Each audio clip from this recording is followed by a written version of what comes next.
Hey guys, how's it going? Welcome to my studio. This is Paint with Lovejoy. Thanks so much for joining me. If this is your first time here, please subscribe to the channel and check out the other videos. And if you're here for a second, third, or fourth time, thank you so much for coming back and getting creative.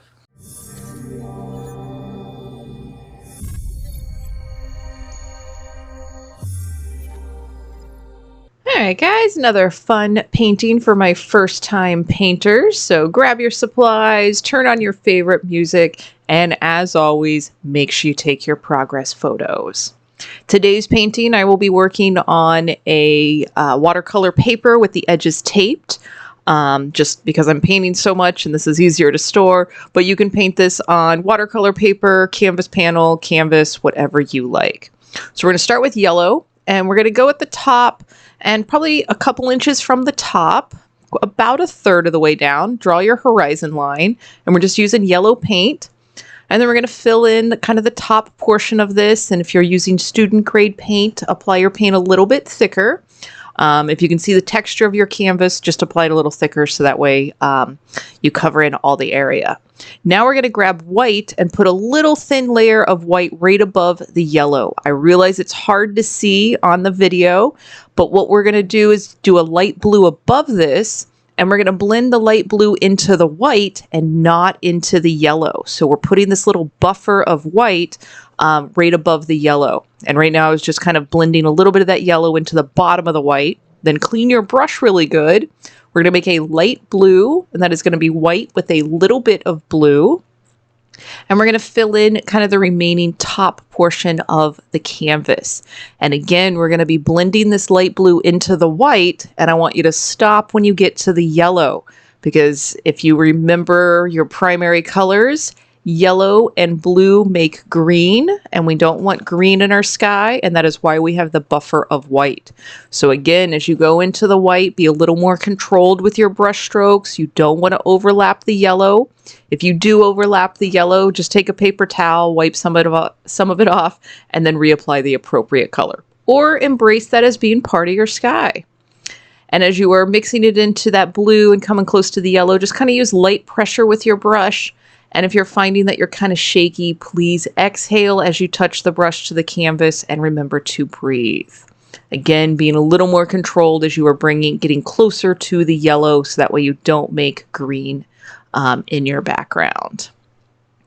If you happen to be on a stretched canvas, I do recommend carrying these colors around the sides of the canvas as well as when we get to the bottom. It just looks nice having the color wrap around the edge. And that was a good spot to pause the video, take a progress photo. And we're going to fill in the bottom portion with basically our base color. And I'm going to demonstrate a few different brush strokes that you can try or not. Basically, we're going to be filling in that whole area, and try a few different brush strokes. Try using the full width of your canvas, try using the full width of your brush, the skinny portion of the brush, and then making X marks for your various mark making. If you feel like finger painting, please go right ahead and do that. Just grab extra napkins so that way you don't have to clean up the paint off your walls if you touch the door or the light switch. And again, like I said, we're just filling up this whole area. I do realize I'm on the watercolor paper, so that wet paint, a bit of a reflection, makes it harder to see. So before I move into the next step, I will fully let this dry before we start putting our lavender field on there. And at the end of this painting, we're actually not going to see too much of that green, but we're putting it down to begin with, just in case there's areas that you don't get your lavender fields fully covered, so that way we don't have the white of the canvas. And it kind of gives us a nice kind of first layer on there and makes it easier to put our other colors on top of it. Now again, you can kind of see that I am using the full width of my brush, going the full length of the canvas or the full width of the canvas, and that helps kind of keep my brush strokes kind of smooth. So again, just kind of play with different things. We're going to be covering up a good portion of this, so it is a nice time to go, well, I wonder what this brush stroke tries, or I wonder if I apply it thick here. Go ahead and try those things just so that way you can see the effects and see how you work with them. So again, this is going to be a good spot to pause the video, take that progress photo, fully let your background dry before you move into the next step. All right, and with that background dry, we're actually going to do a mixture of black and purple, and I'm moving down to the medium flat brush. And we're going to pull some purple aside, add a little bit of black. My purple's already pretty dark, so it doesn't need a whole lot of black added to it, but we're just going pretty dark. And we're going to start in the middle on that horizon line and kind of split our green pasture in half. And I am holding that brush perpendicular to the canvas and just making this little tapping motion to create that line. And then from here, we're going to kind of angle out the lines to the left and the right, keeping them closer together back at the horizon line. And then they're a little bit further apart because they're angled at the bottom of your canvas. So right now, just thickening up that line, and then we'll be moving into kind of the angled lines. So here we go, going maybe a 1/4 inch, 1/2 inch to the right of that middle line, and then see how it is slightly angled. So the bottom opening, the bottom width is a little bit wider than the back width. And again, we're going to repeat this on the other side, and then go back to the other side and fill this space up. So that way we have this nice illusion of these rows in these lavender fields. And also by applying it this way with the brush perpendicular, this is getting you comfortable for our next step where we'll be applying the lavender bushes in there. So again, just trying to keep these lines still angled, but kind of parallel to the other line to the left or right of it, with the only straight line really being the very first one that we put in there, the very center. And if you have more lines or less lines than I do, totally okay. Just embrace for what you are painting for today. I do recommend that you paint on a regular basis, weekly, if not monthly, and you will see your comfort and your skills grow by getting that bit of painting habit or painting regularity. If you're holding your breath, please inhale, laugh at yourself a little bit. It's okay. This is just painting. It's not the end of the world. It is actually an escape from the stresses of the other areas in your world, in your life. So enjoy your painting time. Forget about work, forget about family, forget about any of your other stresses in the other areas of your life. And give yourself this 1/2 hour to hour time to just be you. So again, pause that video. We're going to move into the pointy brush. We're going to put a little tree back here, starting with the tree trunk a little bit thicker, branches a little bit skinnier. Does not have to be perfect at all. Then we're going to put some foliage on top of that. I will probably move up to the middle flat brush for that. And that can be the direct green or a mixture of green and yellow. I will be using the direct green. Again, we'll be holding that brush perpendicular to the canvas, kind of tapping it and making kind of this almost pointillism sponge effect. And once my hand moves, you'll be able to see exactly what I've done or the shape. And again, full permission to make this tree anything that you might want it to be. If you want to do different colors, if you want to do fall leaves on it, again, feel free to switch out the color. And then now I'm going in with that direct yellow, just a few little spots on there because it is going to diffuse as it mixes with the green, and just putting that in a few areas. We're going to recreate this formula as we move into the next step with the lavender fields. We're going to kind of put our base color in there, which will be purple. And then we're going to put some white in there to give a bit of a highlight. Now, as we fill this in, we're going to go one row at a time. And I do want you to stick with that same kind of stabbing method on the canvas, holding that brush perpendicular to it and filling up the space. And kind of, I am moving the brush in between my fingers just a little bit, so that way I'm not making the exact same mark over and over and over again. So if you twirl the brush in your finger just a little bit and then make a mark, twirl the brush, make a mark, that helps get rid of that repeated mark making. And again, we're filling up the space. We're overlapping the black row lines that we did earlier. And then while this is wet, we're going to grab white, and you can either use a different brush or the same brush you're using. And because that purple is still wet, as we do that exact same application down the center, it's diffusing that white, mixing with the purple, and kind of giving us that pretty lavender color. And you are welcome, if you want a more of a bluish lavender, you can add a little bit of blue in here. If you want a little bit more white to be more apparent, just reapply the white. But this is what we're going to do for each of the rows here to give the illusion that we have these really nice, abundant lavender fields.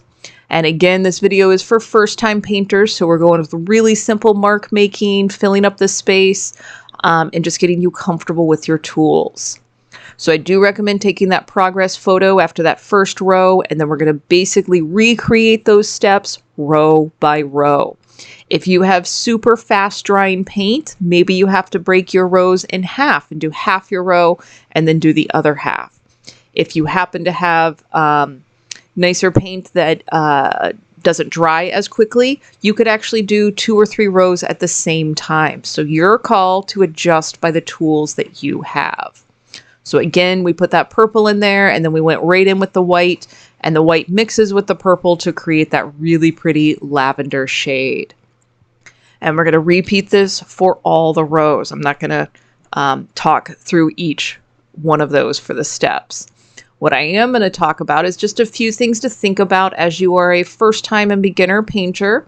Be kind to yourself as you go through this process. It is quite a bit that you're going through, and you're using a lot of brain power to transform that blank surface into something that you have created.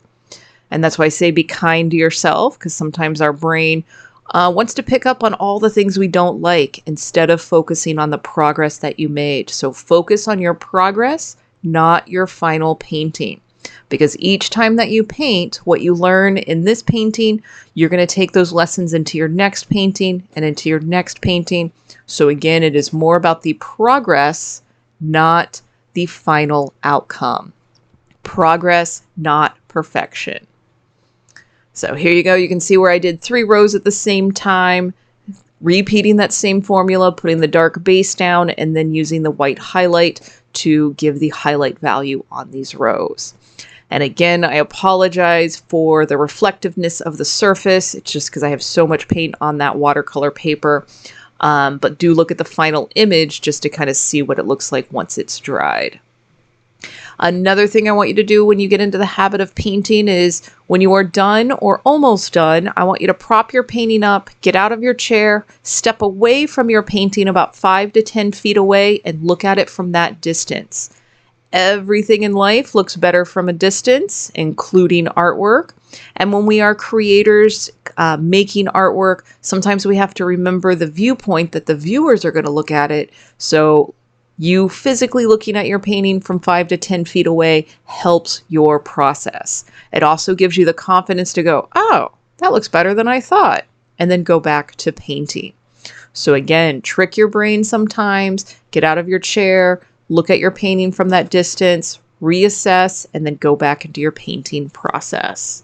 And even when you will look at artwork in a museum or artwork in a cafe or gallery or something, I do want you to actually get up close, look at it, don't touch the artwork, but get up close and look at it, and then start stepping away and just notice how it looks different up close compared to further away. And this is just our perspective and the way our eye interprets things when we have more details or more information that we're taking in. Again, as I've mentioned a few times here, please try to find regular creative outlets for yourself, for your family, for your friends, for your kids. It is so important in this crazy, stressful world to have creative outlets compared to the stress that you have in your job and your life. So making time for that regular habit of painting will benefit so many other areas of your life. And that's why I created the YouTube channel, to give you plenty of options to get you started and comfortable with the painting process. So thank you guys so much for hanging out and getting creative. Again, don't wait too long to do the next one. And until next time, cheers. Hey guys, I hope you enjoyed the process of painting, and I hope you are happy with how your paintings turned out. I'm really proud of you for getting creative. As you're uploading these to social media, please tag me at or hashtag paintwithlovejoy, or email me your pictures, paintwithlovejoy@gmail.com. I really enjoy seeing them. I try to post them on social media to encourage other beginner painters to try the process of painting. But please share this with your community as well. Anybody who is kind of scared to paint, share your experience with them and let them know kind of how much you benefited from it and how much you enjoyed the process. So kind of share the fun.